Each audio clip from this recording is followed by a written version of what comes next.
Hi everyone, welcome back to another video from Tech Basics. In this video, I'm going to be showing you how to log out of your Cabify application. So without wasting much of our time, let's dive into the video. First of all, launch Open Cabify app from your app drawer. Once you're inside the main homepage of Cabify, tap on the human icon at the top left corner.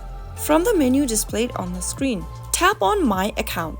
Now, select My Info option at the top and scroll all the way down from the My Info page. Now click on the Log Out option, and soon after you do that, you will be logged out of Cabify. So that's how it's easily done.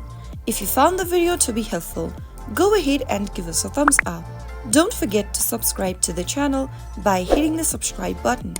Press the notification bell so that you'll never miss another upcoming upload from us. I will be back again in the next video. Thanks for watching.